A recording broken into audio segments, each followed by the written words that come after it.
खबरें आगे बढ़ेंगे।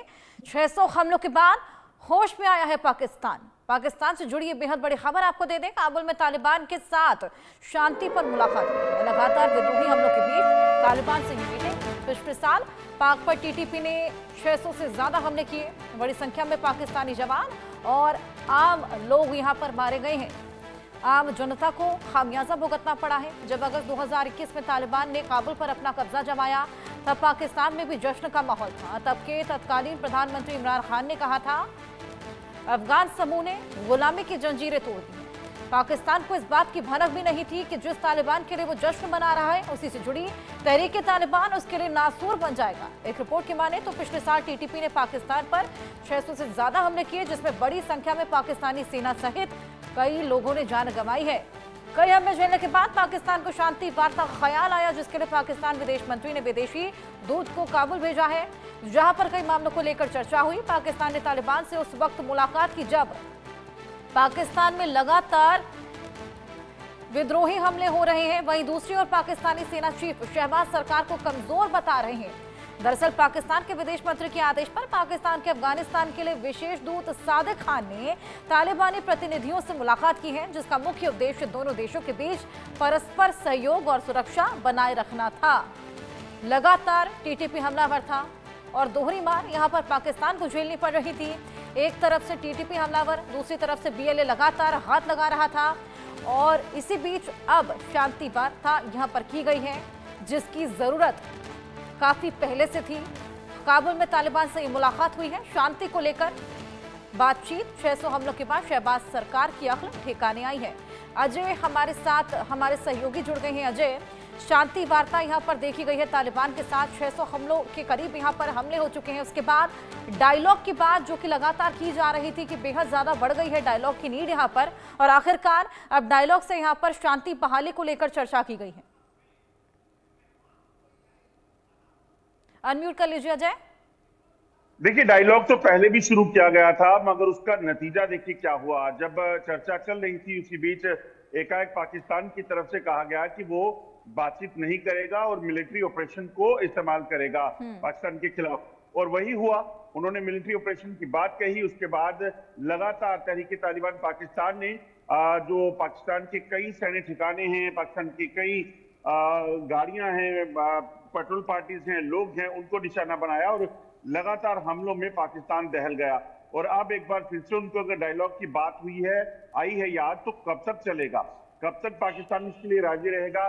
क्या इस डायलॉग के जरिए पाकिस्तान को जो है कोई फायदा मिलेगा? क्या टीटीपी राजी होगा कि नहीं, ये भी देखना होगा। क्योंकि पाकिस्तान की तरफ से एक बड़ी साफ चीज कही गई है कि आज किसी भी तरीके से पाकिस्तान जो है वो अगर उस इलाके में, टीटीपी का जो इलाका है वहां अगर सरहद पर वहां तारबंदी लगाने की बात करता है, वहां पर लोगों को तंग करने की बात करेगा, वहां अपनी सेना को भेजेगा, तो उसके खिलाफ इसी तरह से टारगेट शुरू हो जाएंगे। तो ये दोनों चीजें पाकिस्तान अगर करने को राजी हुआ तभी कहीं बातचीत के सिलसिले पे बात हो पाएगी। बिल्कुल अजय, जो पाकिस्तान का रुख पहले था डायलॉग को लेकर और अब जिस तरीके से यहाँ पर शांति की बात की जा रही है, कहीं ना कहीं ये कहना गलत नहीं होगा कि पाकिस्तान इन हमलों से डर गया है। क्या आगे बीएलए से भी यहाँ पर डायलॉग की बात सामने आ सकती है? देखिए, बीएलए से डायलॉग की बात इसलिए नहीं पॉसिबल होगी क्योंकि बीएलए को साफ कहता है कि वहां उसके इलाके को खाली कीजिए, वहां चीन के प्रोजेक्ट जो चल रहे हैं उनको पूरा नहीं करने दिया जाएगा।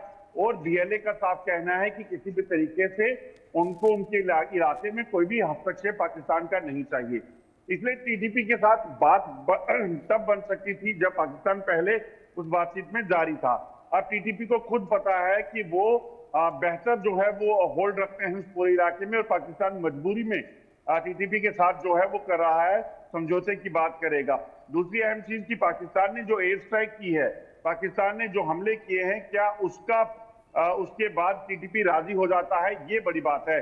पहले आपको बता दूं कि कई मर्तबा बातचीत का सिलसिला शुरू हुआ, मगर उसके बाद जब टीटीपी के साथ बातचीत हो रही थी उसको अदर में छोड़ के पाकिस्तान ने कहा कि हम अपनी जो मिलिट्री ऑपरेशन को तेज करेंगे, और उसी के तहत उन्होंने कई दावे किए, मगर उन दावों को तब पीछे रहना पड़ा जब दावे वहां पीछे छूट गए, जब टीटीपी ने अपने हमले शुरू किए। और टीटीपी ने कई ठिकाने जो पाकिस्तान के हैं उनको निशाना बनाया, पाकिस्तानी सेना के लोगों को निशाना बनाया। बिल्कुल, लगातार डायलॉग की बात पहले भी की गई थी, लेकिन पाकिस्तान का रुख बिल्कुल अलग था। इस समय अब एक बार फिर से शांति बहाली को लेकर बातचीत की गई है। अजय, क्या कुछ बातचीत हुई, कौन कौन गया था, क्या कुछ वहां पर हुआ? देखिए, अभी ये चीज साफ नहीं हो पाई है कौन कौन इसमें शामिल हुआ है, मगर टीटीपी के जो टीटीपी तहरीक तालिबान पाकिस्तान की मेन लीडरशिप है उसमें से कोई शामिल नहीं हुआ है। ये सिर्फ कुछ मौलवियों के साथ को बुलाकर, जो कि मीडिएशन कर सकते हैं टीटीपी के साथ, उनको बुलाया गया था। उनके जरिए बातचीत को आगे बढ़ाने का प्रयास किया जा रहा है। टीटीपी के जो मुखिया हैं, टीटीपी के जो बड़े नेता हैं, वो इसमें शामिल नहीं हुए थे। और अभी ये कहा जा सकता है कि मीडिएशन की कोशिश की जा रही है, और इस मीडिएशन की कोशिश में कितना फायदा पाकिस्तान को मिलेगा ये देखना होगा। दूसरी आपको एक चीज और बता दूं कि पाकिस्तान में टीटीपी की अगर कल की भी बात करें तो कल भी 6 हमले टीटीपी ने किए हैं, जो उसने क्लेम किया है, जिसमें पाकिस्तानी सेना के 3 सैनिक जो हैं वो मारे गए हैं। बिल्कुल अजय, और ये जो 6 हमले आप बता रहे हैं, ये वार्ता के बाद हुए थे या वार्ता से पहले? देखिए, टीटीपी हर रोज अपना बुलेटिन जारी करता है, और टीटीपी ने अपने बुलेटिन में ये कहा है कि उन्होंने कल 6 हमले किए, जिसमें पुलिस चौकियों पर, पुलिस सेना की गाड़ी पर, सेना के बंकर्स पर, उन पर जो है वो हमले किए हैं। और ये चाहे वो वजीरिस्तान का इलाका हो या पश्चिमी वजीरिस्तान का इलाका, इन तमाम इलाकों को उन्होंने टारगेट किया है। हर रोज उनका इसी तरह से बुलेटिन आता है, जब वो बताते हैं कि वो कितने लोगों को कहां कहां टारगेट किया है और क्या नुकसान उन्हें पाकिस्तानी सेना का किया है। बिल्कुल, लगातार बुलेटिन जारी कर ये भी बताया जाता है कि हमले कहां कहां किए गए हैं, किस तरीके से किए गए हैं। और अजय, क्या लगता है इस वार्ता का क्या निष्कर्ष निकलेगा? क्या टीटीपी राजी होगा? क्या रवैया टीटीपी यहां पर अपनाता हुआ नजर आएगा? देखिए, एक चीज बड़ी साफ है कि पाकिस्तान जो भी इस वक्त झेल रहा है, वो इसलिए झेल रहा है क्योंकि पाकिस्तान टीटीपी को सुनना नहीं चाहता था। वहां के लोगों को सुविधाएं नहीं दी जाती थी।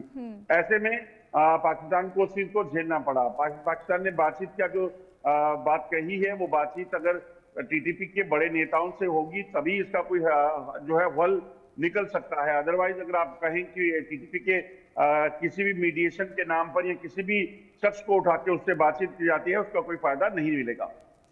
बिल्कुल, लगातार मुलाकात, शांति पर बातचीत, पाकिस्तान यहां पर घबरा उठा है और शहबाज सरकार की अब लगता है अक्ल ठिकाने आ गई है। अजय, बिल्कुल, अभी अकल ठिकाने आई है, मगर देरी काफी हो चुकी है। सैकड़ों जवान, सैकड़ों सैनिक जो हैं वो मारे जा चुके हैं। सुरक्षा बलों के कई बड़े नुकसान जो है वो टीटीपी कर चुका है, मगर अभी भी ये सिलसिला, जैसा मैंने पहले कहा कि पाकिस्तान अब चाहता है बातचीत की सिलसिले को शुरू किया जाए, मगर टीटीपी की तरफ से ऐसी कोई पहल नहीं है, और ना ही टीटीपी के कोई बड़े नेता जो हैं इस बातचीत में शामिल हो रहे हैं। तो ऐसे में उनको खुद देखना होगा कि क्या इसका फायदा पाकिस्तान को मिलेगा और क्या टीटीपी इस वार्ता में शामिल होता है या नहीं। बिल्कुल अजय, ये देखना होगा क्या निष्कर्ष इस वार्ता का निकलकर सामने आता है। बहुत शुक्रिया आपका तमाम जानकारी के लिए।